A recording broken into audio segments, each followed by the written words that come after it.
dengan caranya di waktu yang tepat. Ku kan melihat Dia jadikan semua. Yesus mendengar lebih dari yang ku doakan. Yesus menjawab lebih dari yang ku harapkan. Dengan caranya di waktu yang tepat. Ku kan melihat Dia jadikan semua. Yesus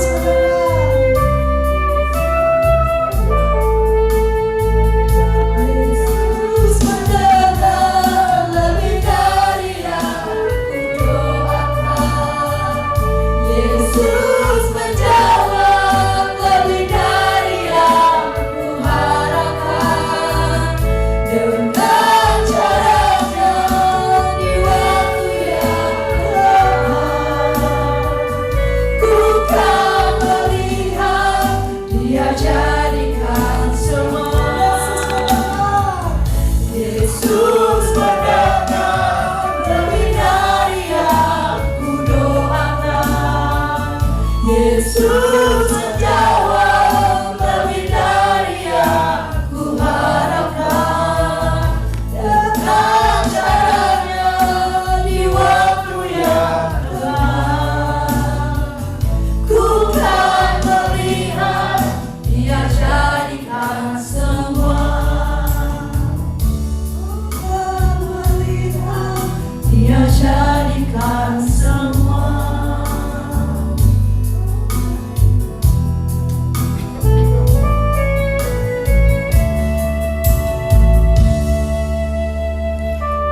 Bapa, kami sudah memuji menyembah Engkau. Kami percaya bahwa Engkau bertahta di atas puji-pujian anak-anak-Mu. Dan tiba waktunya bagi kami untuk mendengarkan firman Tuhan. Berbicaralah Tuhan kepada setiap kami. Karena kami rindu Tuhan, Engkau berbicara, menyampaikan isi hati-Mu kepada setiap kami. Sehingga kami yang datang dengan berbeban berat, kami akan pulang dengan kelegaan. Kami yang datang dengan segala permasalahan, kami boleh pulang dengan membawa jawaban dari Tuhan.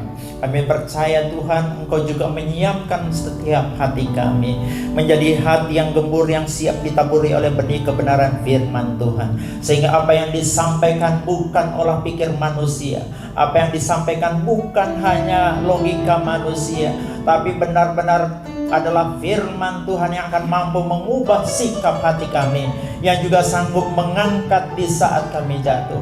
Karena itu Tuhan, mari Engkau persiapkan setiap hati kami yang mau mendengarkan firman Tuhan. Kami menolak segala kuasa yang mengganggu konsentrasi kami, mengganggu fokus kami untuk mendengarkan suara Tuhan. Kami bersatu hati menolak kuasanya di dalam nama Tuhan Yesus Kristus. Keluar dari ruangan ini, biarlah hanya kuasa Roh Kudus beroperasi di tempat ini, akan memberkati kami dengan firman-Mu. Berfirmanlah ya Tuhan, karena kami semua siap untuk mendengarkannya. Dalam nama Yesus kami sudah berdoa dan bersyukur. Amin. Salam Bapak Ibu. Karena situasi duka dan juga jemaat banyak yang keluar negeri, saya lihat agak sepi ya. Tapi tidak mengurangi sukacita kita untuk bisa beribadah saat ini. Mungkin juga karena kebetulan Hari Pahlawan, jadi banyak kegiatan lain. Tapi kita bersyukur hari ini ada seorang tamu istimewa. Saya lihat bernama Jo ya. Silahkan berdiri Jo. Nah, ini Jo ini saya kenal waktu ikut tes. Ya silahkan dulu. Kedokteran ya di Petra. Sekarang di mana? Sekarang saya di WK. WK, iya, puji Tuhan. Ya, puji Tuhan Jo, selamat datang di RCC, gereja kecil, tapi mudah-mudahan keakraban, kehangatan di tempat ini bisa menjadi berkat bagi setiap kita ya. Ayo kita buka firman Tuhan dari Yeremia 29 ayat yang ke-1 sampai dengan ayat yang ke-11. Yeremia 29 ayat 1 sampai dengan ayat yang ke-11. Beginilah bunyi surat yang dikirim oleh Nabi Yeremia dari Yerusalem kepada tua-tua di antara orang buangan, kepada imam-imam, kepada nabi-nabi, dan kepada seluruh rakyat yang telah diangkut ke dalam pembuangan oleh Nebukadnezar dari Yerusalem ke Babel. Itu terjadi sesudah Raja Yekonya beserta ibu suri, pegawai-pegawai istana, pemuka-pemuka Yehuda dan Yerusalem, tukang pandai besi, telah keluar dari Yerusalem. Ayat yang ketiga, surat itu dikirim dengan perantaran Elasa bin Safan dan Gemaria bin Hilkia yang diutus oleh Sedekia Raja Yehuda ke Babel kepada Nebukadnezar Raja Babel. Bunyinya, beginilah firman Tuhan semesta alam Allah Israel kepada semua orang buangan yang diangkut ke dalam pembuangan dari Yerusalem ke Babel. Ayat yang kelima, dirikanlah rumah untuk kamu diami, buatlah kebun untuk kamu nikmati hasilnya, ambillah istri untuk memperanakan anak laki-laki dan perempuan, ambillah istri bagi anakmu laki-laki dan carikanlah suami bagi anakmu perempuan, supaya mereka melahirkan anak laki-laki dan perempuan, agar di sana kamu bertambah banyak dan jangan berkurang. Ayat yang ketujuh, usahakanlah kesejahteraan kota kemana kamu aku buang, dan berdoalah untuk kota itu kepada Tuhan, sebab kesejahteraannya adalah kesejahteraanmu. Ayat yang ke-8, sungguh beginilah firman Tuhan semesta alam Allah Israel, janganlah kamu diperdayakan oleh nabi-nabi yang ada di tengah-tengahmu, oleh juru-juru tenungmu, dan janganlah kamu dengarkan mimpi-mimpi mereka yang mereka mimpikan. Kemudian ayat yang ke-9, sebab mereka bernubuat palsu kepadamu demi namaku, aku tidak mengutus mereka, demikianlah firman Tuhan. Ayat yang ke-10, sebab beginilah firman Tuhan, apabila telah genap 70 tahun bagi Babel, barulah aku memperhatikan kamu. Aku akan menepati janjiku itu kepadamu dengan mengembalikan kamu ke tempat ini. Ayat yang ke-11, bisa kita baca bersama-sama ayat yang ke-11 ya. 1, 2, 3. Sebab aku ini mengetahui rancangan-rancangan apa yang ada padaku mengenai kamu, demikianlah firman Tuhan, yaitu rancangan damai sejahtera dan bukan rancangan kecelakaan, untuk memberikan kepadamu hari depan yang penuh harapan. Bangsa Israel itu dibuang 2 kali. Yang pertama itu tahun 722. Itu ketika Asyur menyerang kerajaan Israel Utara, kerajaan 10 suku itu, dan kemudian diangkut ke Asyur sebagian, dan orang-orang dari jajahan Asyur di tempat lain dikirim ke Samaria, daerah 10 suku Israel yang ada di bagian utara.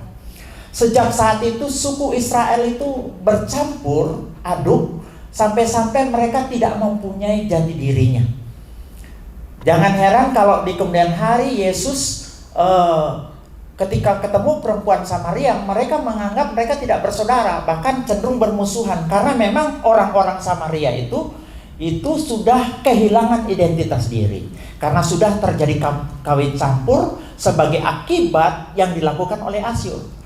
Orang Israel dibawa ke Asyur sebagian, yang lain itu dari tempat-tempat yang dijajah oleh Asyur dikirim ke Samaria dan sekitarnya, Galilea dan sebagainya, sehingga etnis mereka atau suku mereka bukan lagi suku yang tulen, tapi telah terjadi kawin campur. Ini yang pertama. Meskipun waktu itu sudah berulang-ulang kali kerajaan utara dinasihatkan oleh Nabi Amos, Nabi Hosea, bahkan dari kerajaan selatan Nabi Yesaya memperingatkan kerajaan utara supaya berhenti menyembah berhala, bertobat dan kembali kepada Tuhan supaya tidak mengalami pembuangan. Tetapi mereka tidak bertobat. Pada akhirnya kerajaan Israel itu dibuang ke Asyur tahun 722, dan Alkitab tidak mencatat kapan mereka pulang. Ya. Ketika pembuangan ke Asyur itu, bangsa Israel tidak pernah Alkitab catat atau buku sejarah manapun yang mencatat mereka kembali dari Asyur menuju ke Israel. Pembuangan kedua itu terjadi pada tahun 605 ceritanya pertama. Tahun 605 itu Babel. Nah, kalau Syria, Asyur tadi itu Syria. Suriah sekarang ya. Suriah. Ibu kotanya Damaskus. Kalau Babel itu Irak. Nebukadnezar itu tahun 605 nyerang Yerusalem dan sekitarnya. Karena kerajaan utara kan sudah campur aduk. Ini Yerusalem diserang. Yang Yehuda, yang suku masih tulen.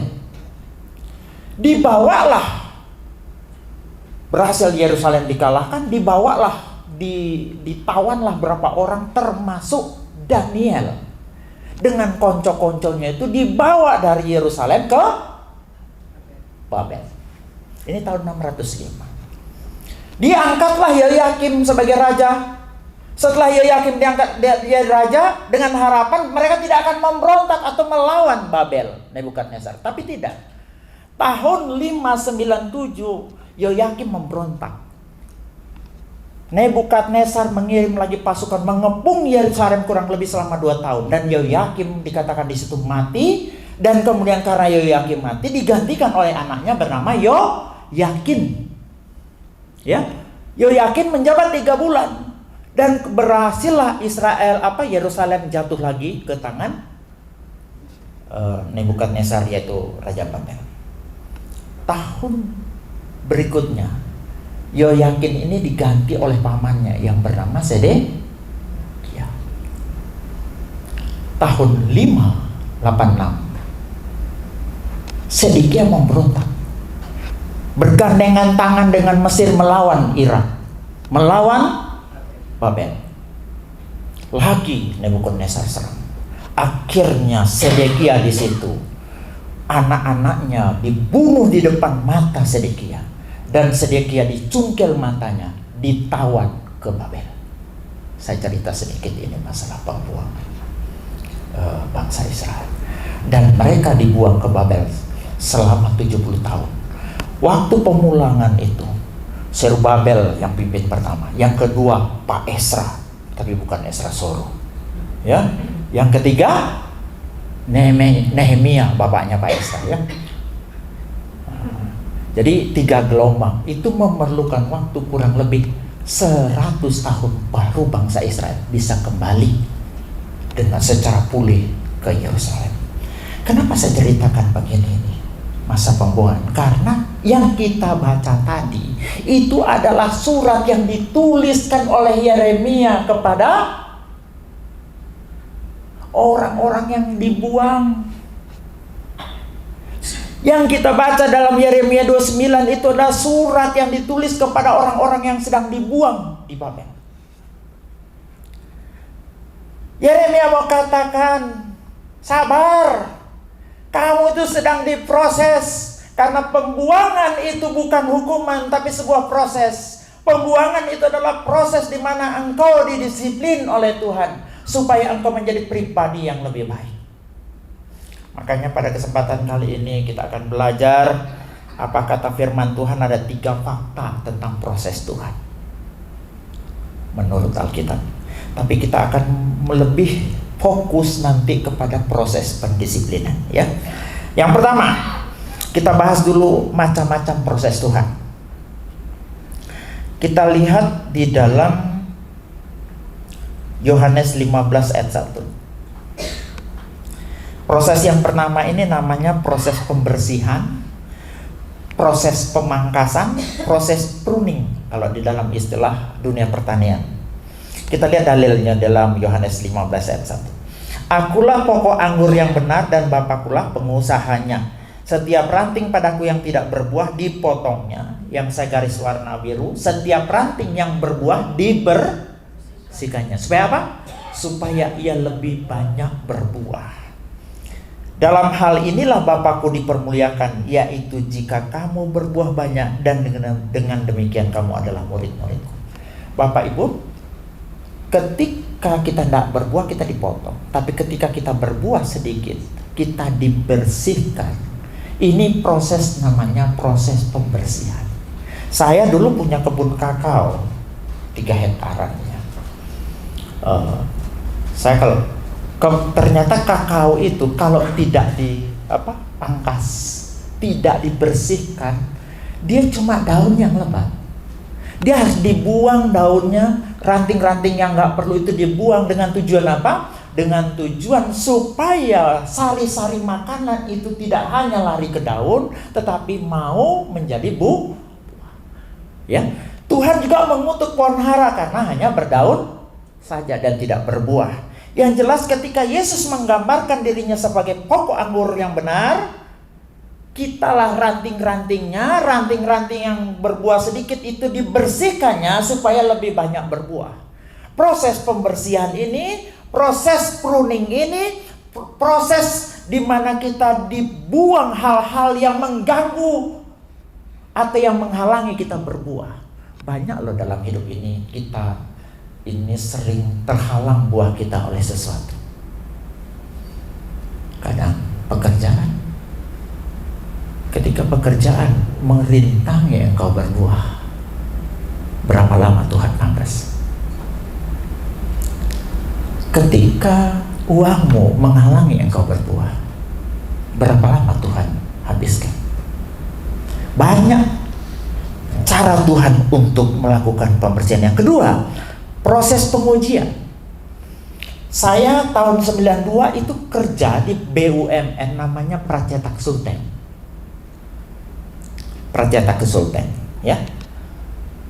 Di situ Pracetak ini di Indonesia 2 atau 3 saja. Sumatera 1, di Sulawesi 1 atau di Jawa 1, saya lupa. Cuma 3 kalau nggak salah. Dan saya kerja di situ di Pracetak Sultan, bagian bikin gelagar. Jadi gelagar jembatan. Nah, dari situ kita mengerti waktu bikin gelagar ternyata untuk menguji kekuatan gelagar itu, ya. Beton K25 kah, beton K50 kah, itu dibuatlah silinder-silinder kayak ini. Dites dengan tekanan. Dia mampu menghadapi tekanan berapa. Ini namanya kekuatan tekan, compression test ya. Ada juga kekuatan tarik, ada lagi alat tesnya. Ada juga kekuatan lentur. Ada juga kekuatan slam ya, konsistensi campuran. Itu semua harus melalui proses. Jadi terkadang kita ngalami proses pengujian. Contohnya nih Ayub.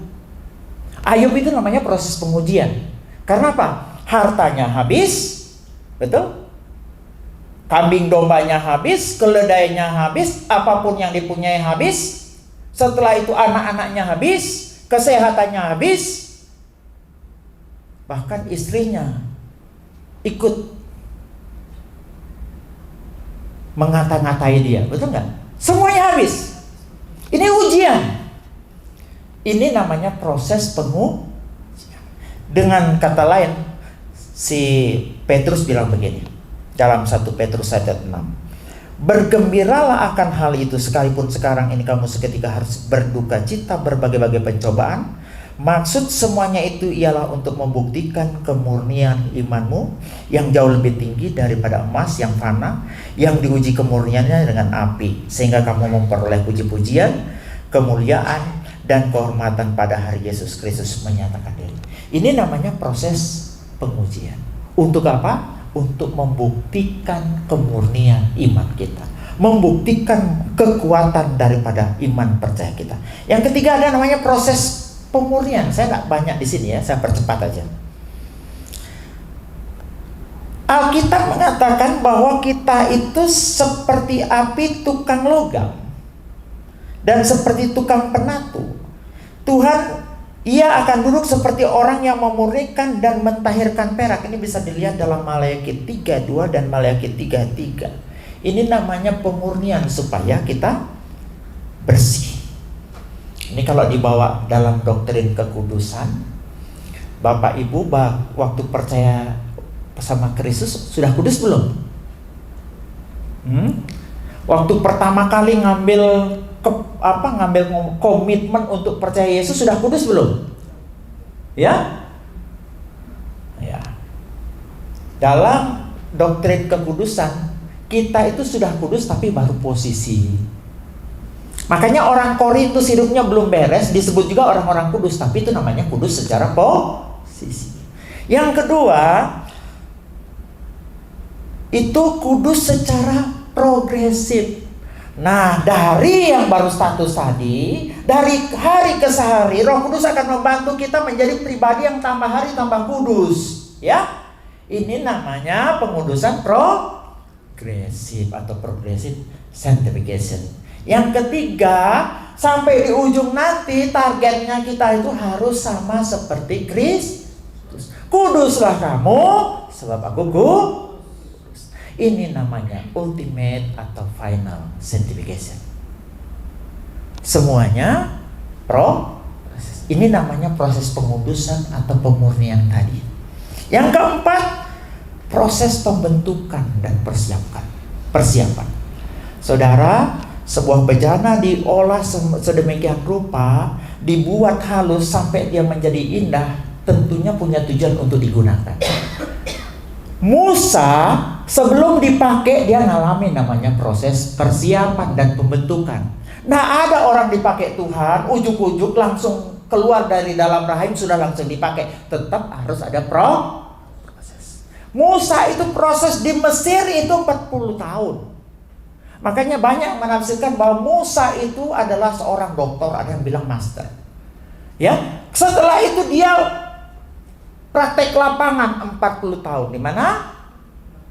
Di mertuanya bernama Yitro.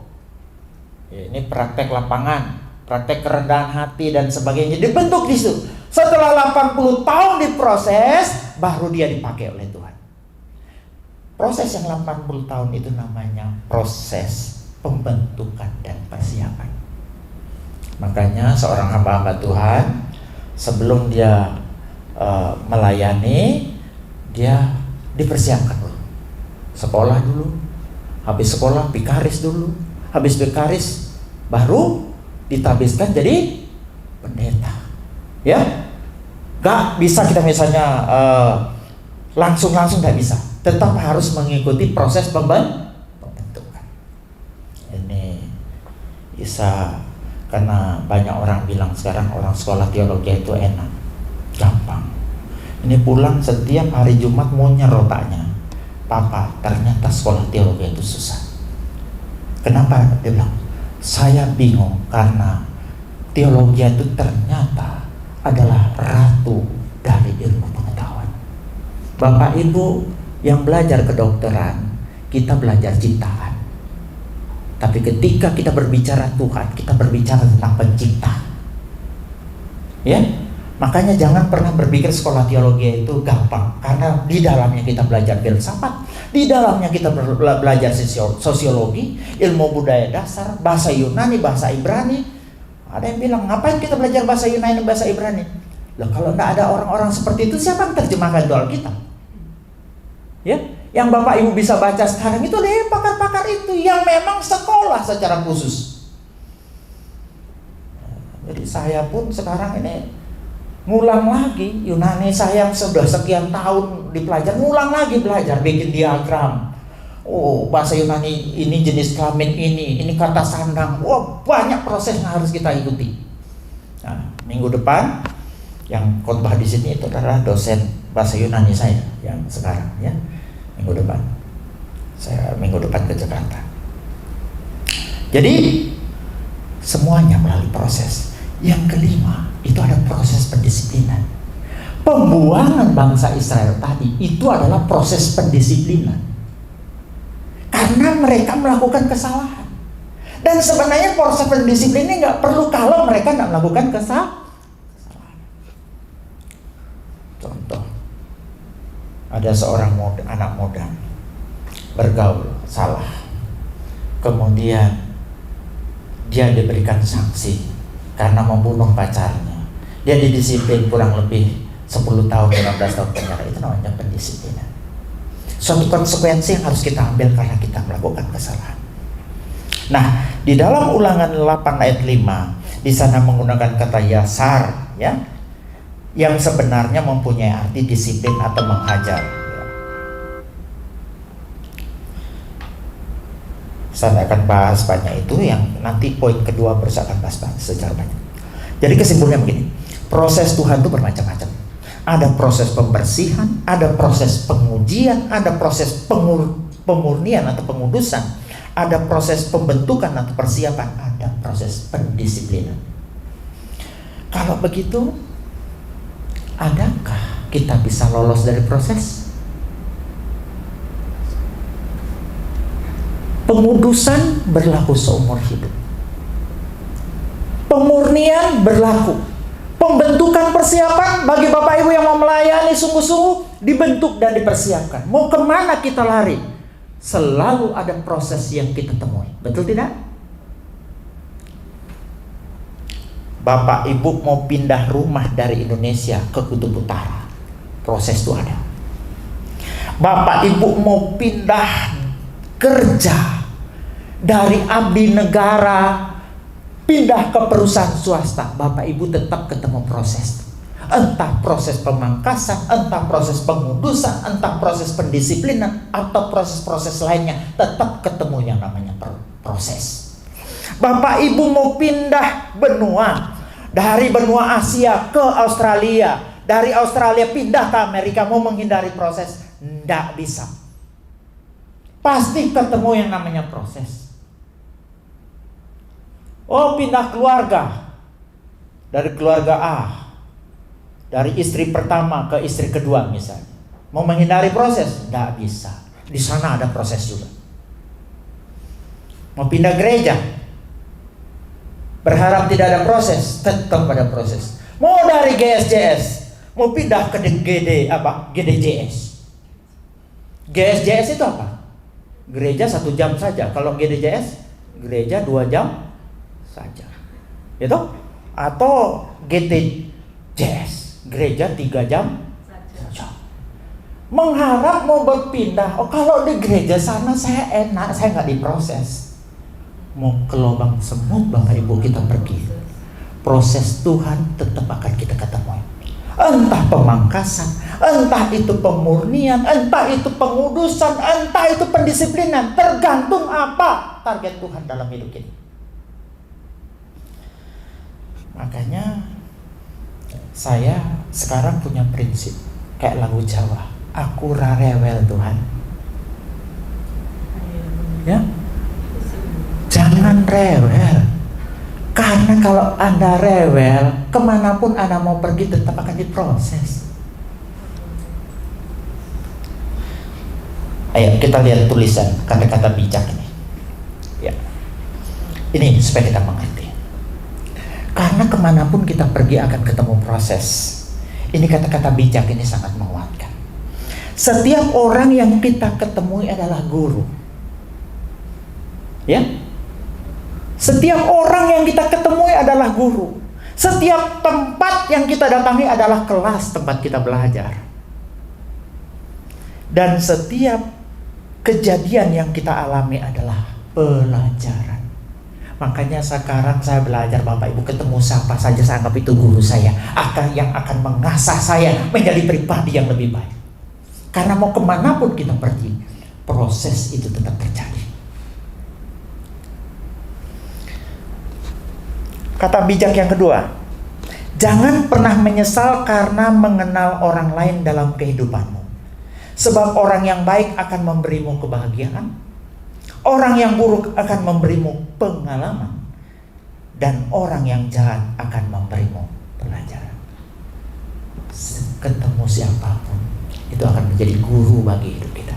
Entah yang dia beri kebahagiaan, entah yang dia beri itu adalah pengalaman, entah yang dia beri itu adalah pelajaran. Amin. Besi menajamkan selagi engkau mau ketemu manusia dimanapun kita akan tetap mengalami namanya proses. Yang kedua, penyebab proses Tuhan. Bangsa Israel itu diproses disiplin oleh Tuhan karena ada 3 sebab. Pertama itu karena dia menyembah berhala. Kita lihat ayatnya. 2 Raja-Raja 17 ayat 7. Karena mereka telah menyembah Allah lain dan telah hidup menurut adat istiadat bangsa-bangsa yang telah dihalau Tuhan dari depan orang Israel, dan menurut ketetapan yang telah dibuat raja-raja Israel.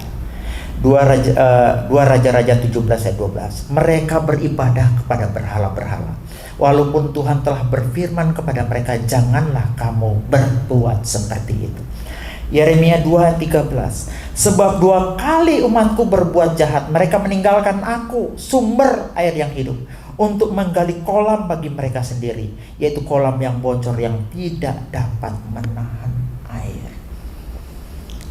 Karena bangsa Israel menyembah berhala, mereka itu tergoda dengan gaya ibadah orang-orang di sekitarnya waktu itu. Bahkan menggunakan suatu gaya bahasa yang sedikit puitis. Dalam Yeremia 2 ayat 13 dikatakan bahwa mereka meninggalkan sumber air hidup untuk menggali kolam bagi mereka sendiri. Betapa sering kita menggali kolam untuk diri kita sendiri. Kita sudah punya sumber air hidup, tapi kita menggali kolam untuk diri kita sendiri. Contohnya bagaimana? Ketika kita sudah punya Tuhan, ya. Ketika ada masalah, bukannya kita cari Tuhan, tapi cari orang pintar, cari orang hebat, dekengan polisi, dekengan orang-orang besar di belakang kita. Itu namanya masih mencari kolam bagi diri kita sendiri. Jadi ini yang diperbuat oleh bangsa Israel, sehingga mereka dibuang, dan bangsa Yehuda. Yang kedua, karena ketidakadilan sosial. Amos 2 ayat 6 bilang begini, beginilah firman Tuhan, karena 3 perbuatan jahat Israel, bahkan 4, aku tidak akan menarik kembali keputusanku, oleh karena mereka menjual orang benar karena uang, dan orang miskin karena sepasang kasut. Ayat yang ke-7, mereka menginjak-injak kepala orang lemah ke dalam debu dan membelokkan jalan orang sengsara. Anak dan ayah pergi menjamah seseorang perempuan muda, sehingga mereka melanggar kekudusan namaku. Jadi waktu itu Bapak Ibu, di Israel itu terjadi ketidakadilan sosial banget, ya. Bahkan ada satu kasus, ingat enggak? Ada seorang punya kebun anggur, karena si raja pengen kebun anggur itu, kemudian diaturlah sedemikian rupa dan sah di pandangan hukum, sehingga pada akhirnya kebun anggur itu bisa dikuasai oleh Ahab melalui siapa nama orang itu? Nabot. Masih ingat ya? Bayangkan zaman itu, orang miskin hartanya bisa dirampas oleh orang besar. Itu yang sedang terjadi waktu itu. Kalau zaman sekarang bisa nggak terjadi? Bisa banget. Saya sekarang ini melihat Indonesia mendekati seperti itu. Keadilan tidak ada. Orang lemah sering dikorbankan oleh orang besar. Ya, saya beri contoh begini. Tahu nggak subsidi BBM kita, subsidi energi kita itu berapa triliun?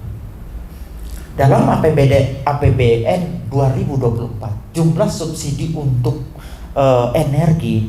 Jadi kalau bilang subsidi energi itu di dalamnya ada subsidi BBM. Yang kedua di dalamnya itu ada subsidi LPG 3 kilo yang ada tuh warna melon.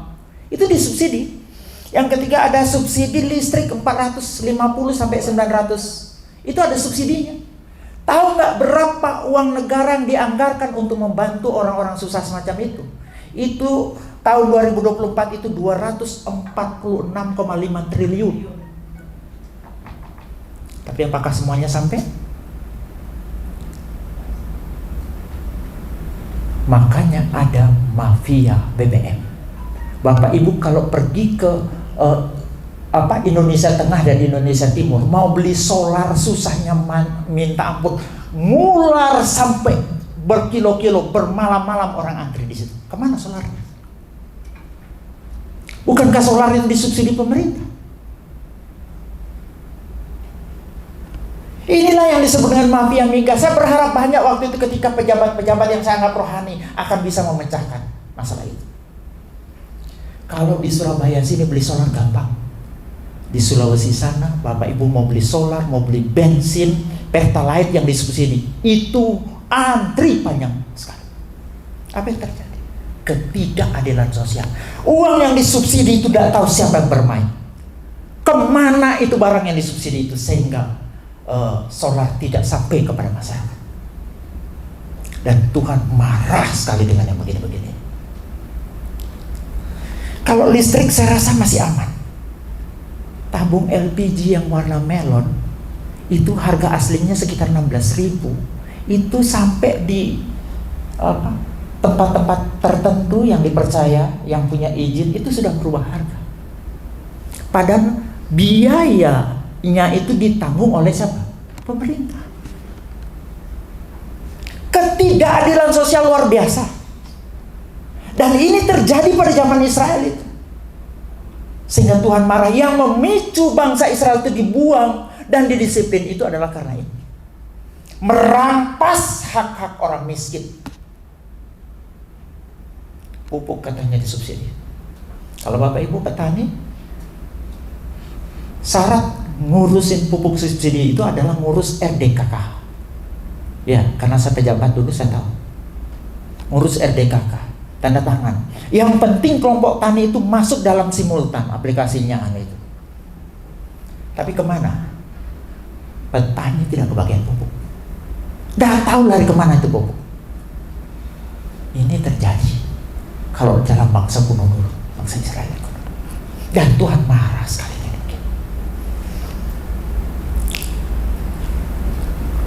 Pengadilan itu tempat untuk mencari keadilan, bukan? Zaman dulu itu Bapak Ibu mau ke pengadilan gak akan temukan keadilan. Karena siapa yang berduit, dia akan menang. Baru-baru ini ada kasus di Surabaya. Anak anggota DPR RI bunuh pacarnya. Karena berduit, bayar, bebas. Untung ketika naik jadi dari pengadilan negeri, pengadilan tinggi, kalau banding, baru kasasi, ya, kembali berhasil dijatuhi hukuman. Sekarang sudah ditangkap. Mamanya yang nyuap ditangkap. Karena korupsi itu, saudara ngasih suap dan nerima suap, itu korupsi. Ya, dan melalui itulah terbongkar kasus maklar, kasus di mana di rumahnya ditemukan emas begitu banyak, 50 kilo lebih, dengan uang hampir 1 triliun. Sampai saya bilang, mau percaya kepada siapa sekarang ini? Mau percaya kepada pengadilan di mana keadilan tidak ada? Ini terjadi pada zaman dulu. Yang membuat bangsa Israel, yang membuat bangsa Yehuda itu dibuang, ya karena begini.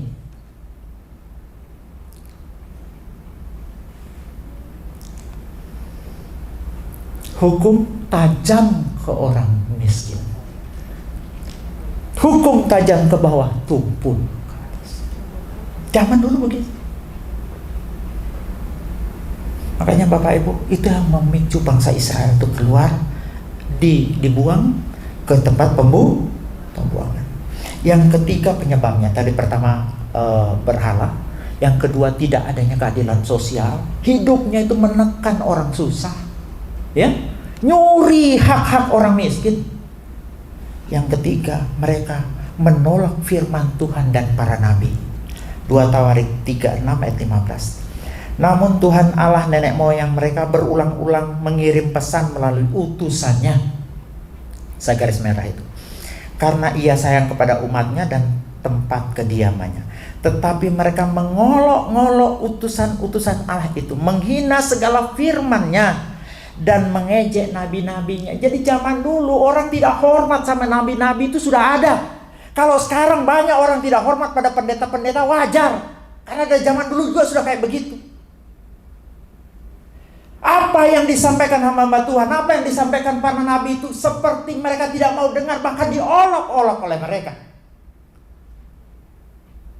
Saya sering bilang, Kalau Bapak Ibu tidak percaya seorang pendeta itu utusan Tuhan, robek saja itu Alkitab. Alkitab bilang mereka itu ditetapkan oleh Roh Kudus. Ya. Ketika kita tidak menghormatinya, sama saja kita tidak menghormati orang yang mengutusnya. Dalam prinsip yang sering saya katakan, saliak sehadap kemoto. Artinya, orang yang diutus sama dengan orang yang mengutus. Itu prinsip yang dipegang oleh kedutaan-kedutaan sekarang. Yeremia 25 ayat 3. Sejak dari tahun yang ke-13 pemerintahan Yosia bin Amon, Raja Yehuda, sampai hari ini, jadi sudah 23 tahun lamanya, firman Tuhan datang kepadaku, dan terus menerus aku mengucapkannya kepadamu, tetapi kamu tidak mendengarkannya. Memang benar-benar mereka tidak mau dengar. Tuhan terus menerus mengutus kepadaku semua hambanya, yakni nabi-nabi, tetapi kamu tidak mau mendengarkan dan memperhatikan. Mereka menolak firman Tuhan, menolak orang-orang yang diutus, menyebabkan mereka dibuang. Ahok bilang begini,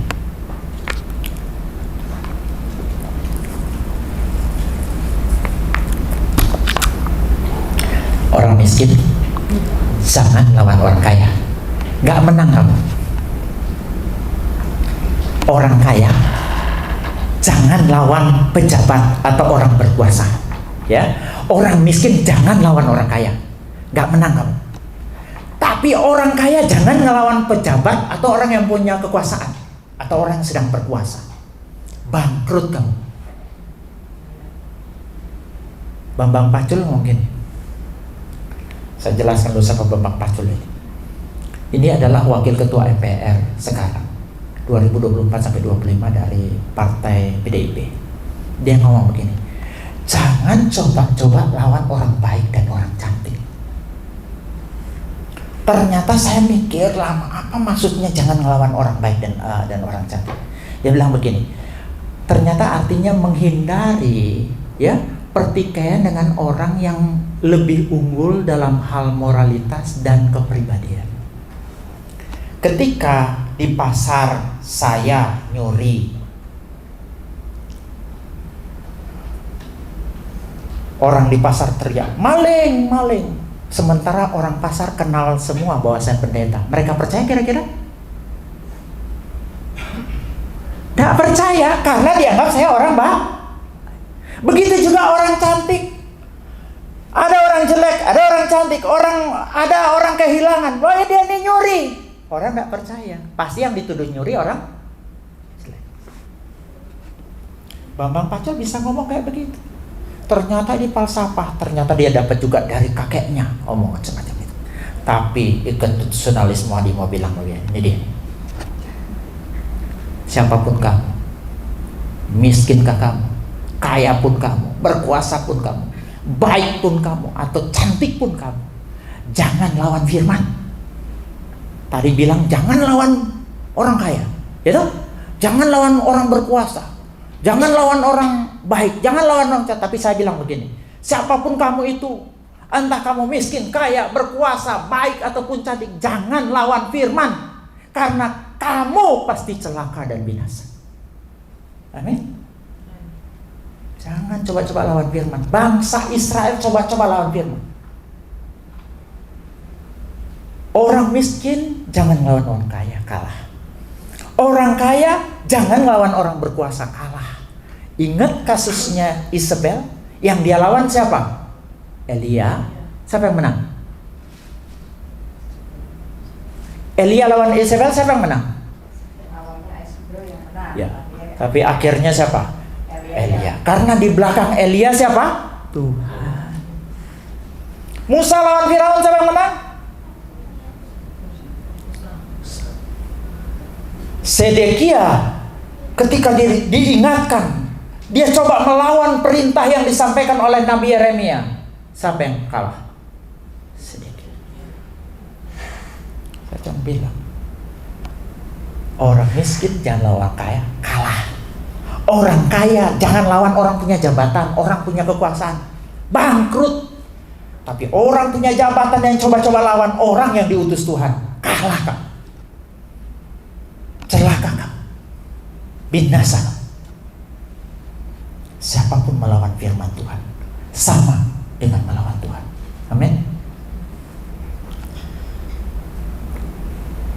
Kesimpulannya gimana?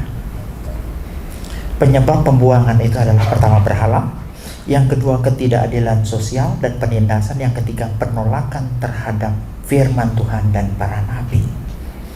Jadi penyebabnya adalah kesalahan Israel dan Yehuda itu sendiri. Menikmati dan menerima proses pendisiplinan adalah bentuk pengakuan bahwa kita itu bersalah.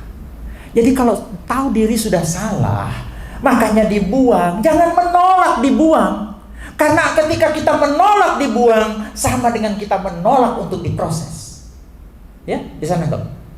Ketika kita menolak untuk dibuang, kita sama dengan menolak diproses. Padahal itu, pembuangan itu adalah akibat kita menyembah berhala.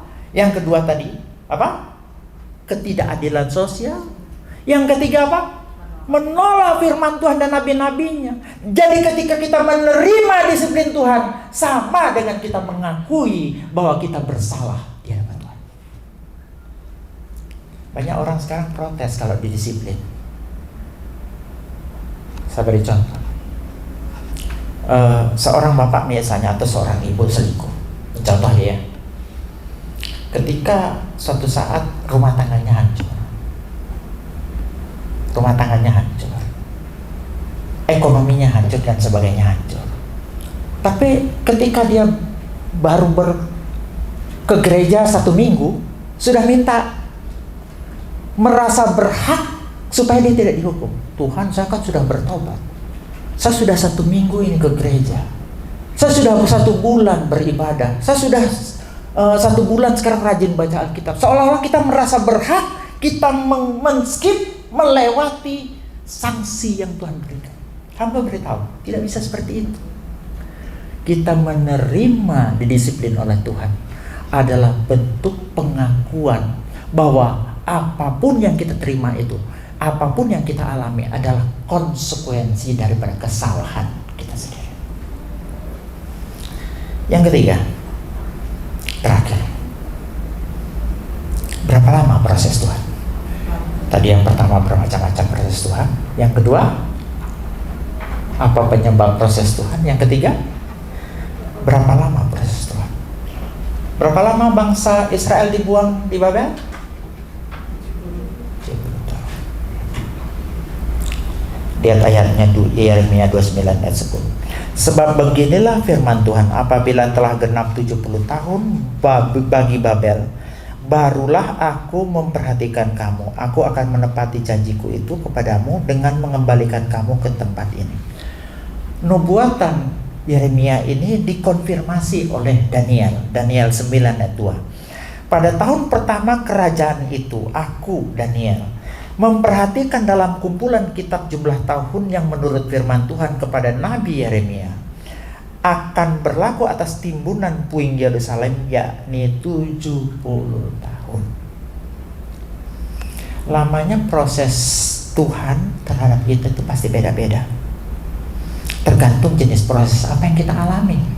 Kalau proses pembersihan mungkin lebih singkat, atau kalau proses pengujian, karena Ayub itu diuji cukup lama ternyata. Saya berpikir dia hanya diuji barangkali cuma berapa bulan begitu. Ternyata enggak. Kalau dihitung oleh para pakar itu bertahun-tahun prosesnya.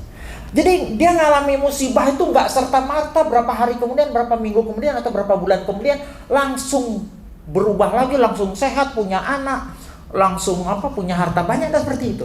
Ternyata melalui proses yang cukup panjang untuk mengalami masa pemulihan tersebut. Musa diproses 80 tahun untuk persiapan.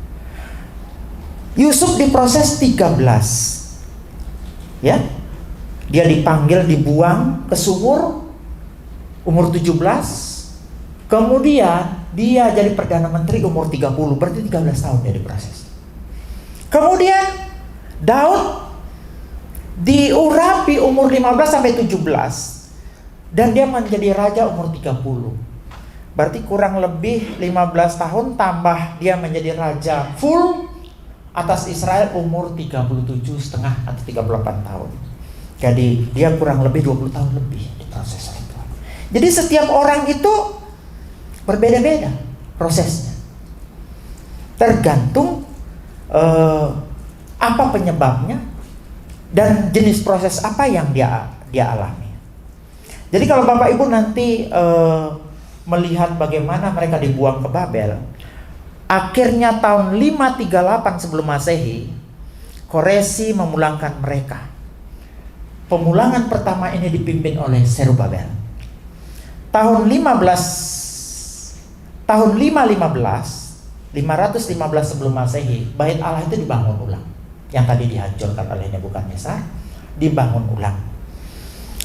Kemudian pada tahun 458 pemulangan gelombang kedua dipimpin oleh Esra. Yang kemudian pada tahun 445 pemulangan gelombang ketiga yang dipimpin oleh Nehemia. Artinya apa? Setiap orang, setiap proses punya waktunya masing-masing. Saya tidak tahu Bapak Ibu sedang alami proses apa.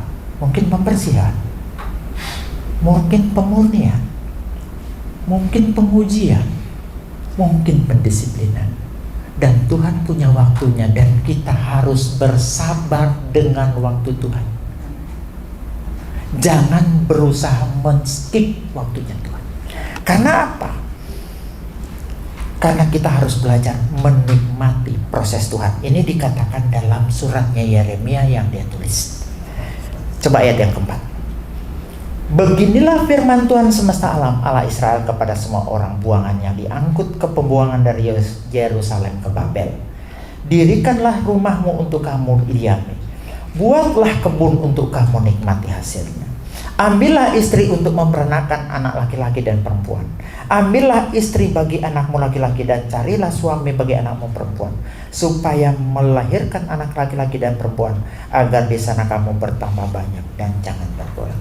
Karena waktumu, bahasa sederhana saya sampaikan, Yeremia menulis begini, karena kamu akan dibuang selama 70 tahun, berusaha menikmati masa pembuangan. Jangan cepat-cepat minta itu yang disampaikan. Kalau begitu, karena kamu akan dibuang selama 70 tahun, engkau didisiplin selama 70 tahun, nikmati, berdamai dengan pembuanganmu itu. Berdamai dengan pendisiplinanmu itu. Jangan ngelawan.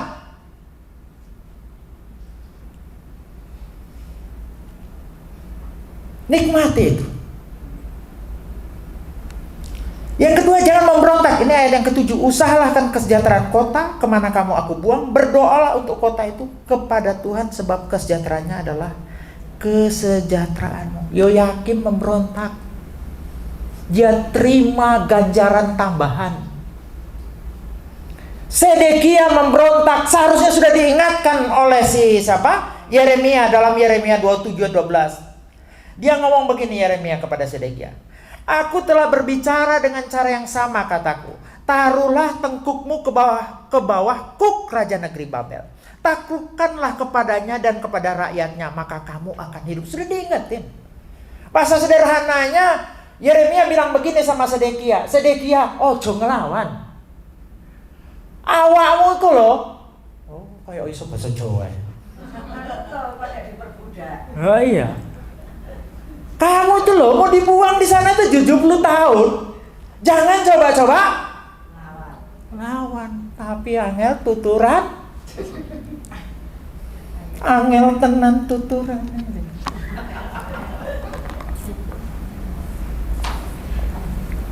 Sedekia memberontak. Kenapa? Sedekia banyak dengar yang ketiga. Dengar harapan palsu dari nabi palsu. Nabi palsu itu saya lihat ciri-cirinya selalu ngomongi yang instan. Kamu itu akan cepat pulang. Amin, amin. Kan banyak orang begitu kan? Gereja-gereja banyak begitu. Orangnya lagi disiplin, bikin kesalahan besar, dia bilang, saudara akan dipulihkan setelah pulang dari gereja ini. Janjikan ya Pak?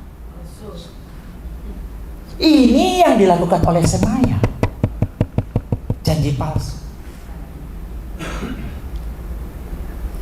Sekarang di YouTube itu banyak namanya prophetic word. Nubuatan yang gak jelas. Kenapa sebenarnya katakan begitu? Begini contoh. Ini saya sudah teliti di YouTube berapa yang. Saudara, tahun 2033 Jayapura akan tenggelam. Berani dia pertaruhkan itu. Tidak lama kemudian datang lagi. Saudara, ada nubuatan untuk bulan ini. Saudara, semua kita akan diangkat oleh Tuhan. Kita akan dibebaskan dari masalah. Ternyata siapa yang dibebaskan? Masalah apa ini yang dibebaskan? Ini yang saya lihat semacam apa ya? Penipuan besar-besaran pada era zaman ini. Dan ternyata zamannya Yeremia sudah ada. Semaya itu salah satu pelakunya. Dia bilang kita tidak akan dihukum lama, cuma singkat kita akan pulang. Itu Semaya salah satunya. Bahkan dia menghasut Nabi Sefanya, imam siapa ya, saya lupa ya. Ya? Yang digantikan penggantinya Yoyada, siapa namanya saya lupa ya. Nanti cari sendiri. Menghasut itu untuk menegur Nabi Yeremia. Sekarang ini makanya banyak sekali orang yang pengen instan, padahal instan itu berbahaya. Instan itu, sedangkan mie instan butuh proses memasaknya. Tidak ada di muka bumi ini instan. Apalagi ketika kita diproses untuk didisiplin. Proses pendisiplinan itu tidak instan. Proses pembersihan itu tidak instan. Proses pengudusan pemurnian tidak instan. Proses pengujian tidak instan. Semua proses di muka bumi ini tidak ada yang instan. Kita harus belajar menikmati proses itu karena tidak ada yang instan. Belajar berdamai dengan proses itu karena tidak ada yang instan. Ya, suatu saat ada seorang bernama Dr. Sarah. Dia ini dulu tinggal di panti asuhan. Dia tinggal di panti asuhan dan kecil. Kemudian dia dapat beasiswa bisa masuk sekolah kedokteran. Setelah dia jadi dokter, dia pengen dapat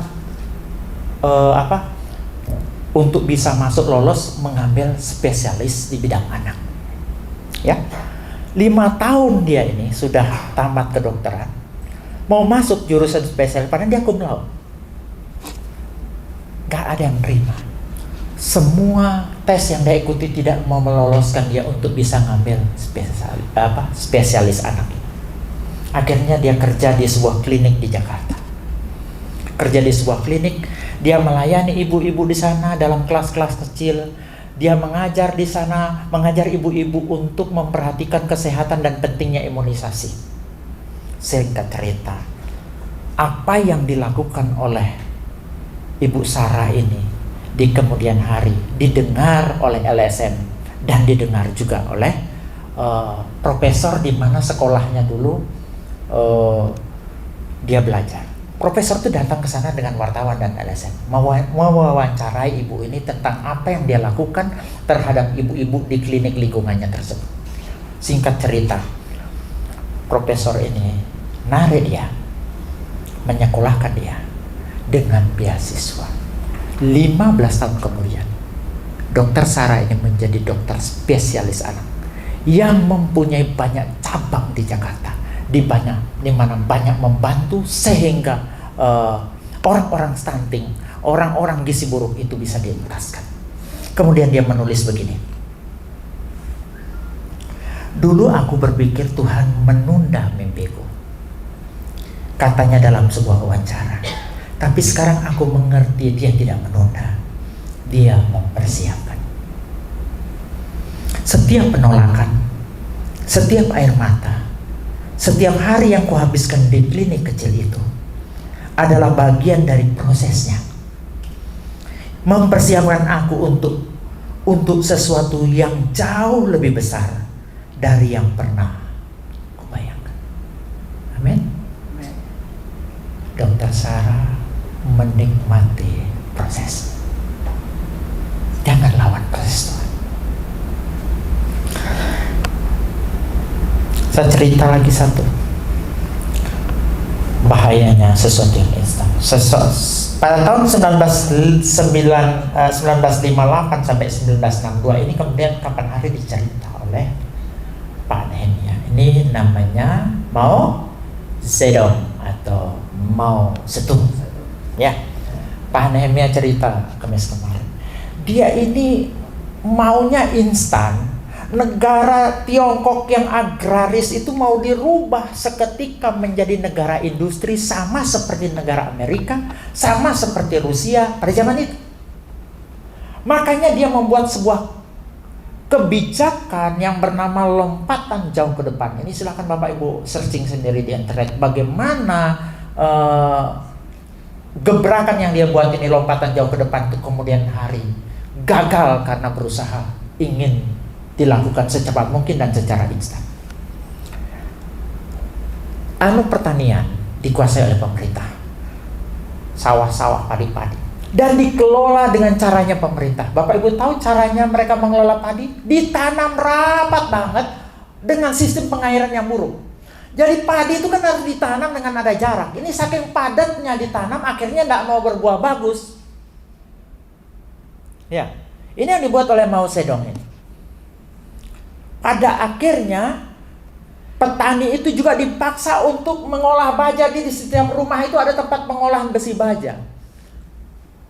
Masyarakat yang tidak profesional ngolah baja, pada akhirnya bangkrut semua karena mutu bajanya tidak bagus, pertaniannya tidak bagus pada waktu itu. Dan pada kemudian hari, Bapak Ibu tahu berapa orang yang meninggal karena kelaparan? 15 sampai 45 juta orang mati kelaparan karena kebijakannya ini. Kebijakan lompatan jauh ke depan oleh Mao Zedong itu membunuh rakyat sekitar 15 sampai 45 juta jiwa karena kelaparan. Karena mau instan. Jadi nggak ada yang instan di bumi ini, makanya kita harus mengikuti prosesnya. Ini prosesnya, saya berikan contoh lagi. Ini ulat, larva, pupa, imago, ya, telur. Kemudian dari telur berubah kepada apa? Ulat. Baru pupa atau kepompong. Baru kupu-kupu muda, itu belum bagus dia, nanti dia tumbuh menjadi kupu-kupu dewasa. Proses perubahan dari telur menuju kupu-kupu ini namanya metamorfosis. Apa bisa dipercepat?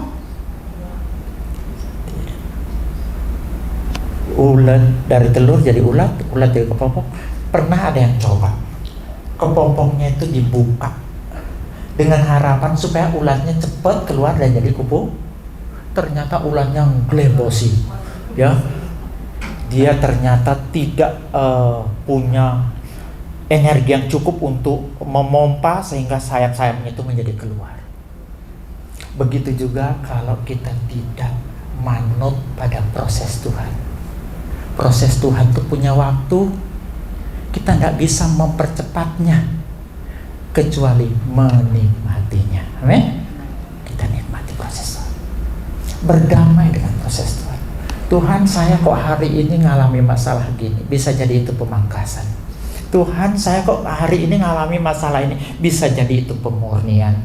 Tuhan, Kak, hari ini saya mengalami masalah yang begitu berat, bisa jadi itu pendisiplinan. Semua itu Tuhan lakukan untuk kebaikan saudara dan saya, supaya saudara dan saya bertumbuh lebih lagi, berbuah lebih lagi untuk hormat kemuliaan nama Tuhan.